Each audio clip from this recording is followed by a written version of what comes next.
Bien bonjour et bienvenue dans ce guide sur Garalon, troisième boss du cœur de la peur en normal mode. Je vais vous expliquer une strat qui me semble tout à fait optique pour n'importe quel type de raid.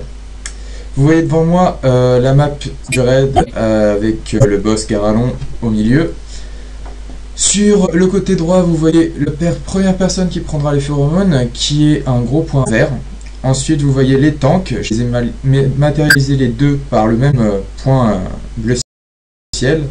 Et en bleu foncé en bas, vous avez les DPS distants et le reste des heals qui seront là à peu près au niveau du pool.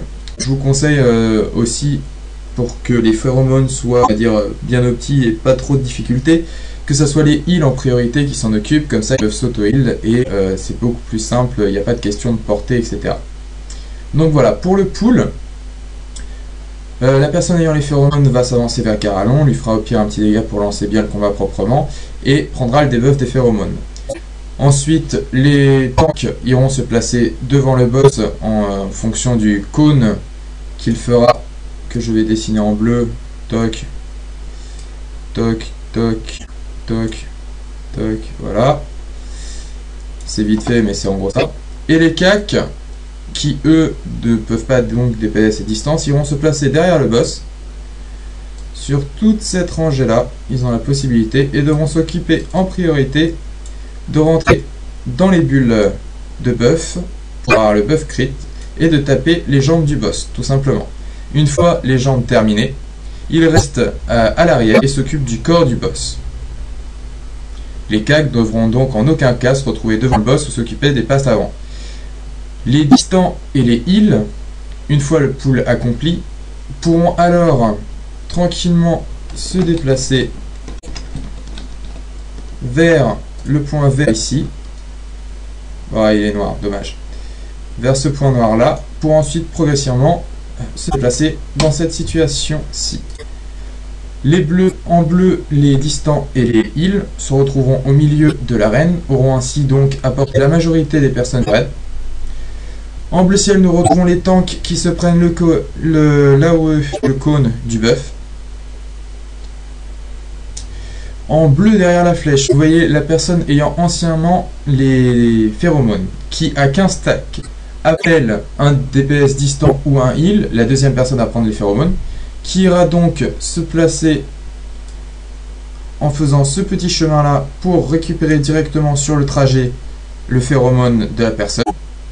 Il deviendra alors le nouveau point vert, la personne avec les phéromones, et Garalon pourra le suivre tranquillement.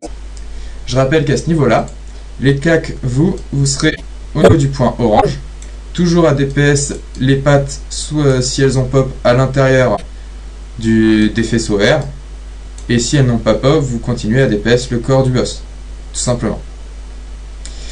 Le chemin ensuite se fait petit à petit. Les distants qui ne sont pas en train de faire les debuffs du phéromone sont toujours au milieu, pourront toujours healer un maximum de gens. Si les phéromones sont faits en priorité par les heals, le heal fera le phéromone pourra donc heal les tanks, qui se prendront des dégâts variables en fonction de leur CD sur la haut du boss. Ici, vous voyez comme d'habitude, celui qui a facilement le phéromone en bleu, qui par son trajet va arriver à une personne qui sera déplacée, qui sera le nouveau phéromonier. Ça peut être de préférence les heals ou les casters, mais les cacs sont vraiment pas optis pour cet emplacement-là. Et de ce fait, le combat continue et continue.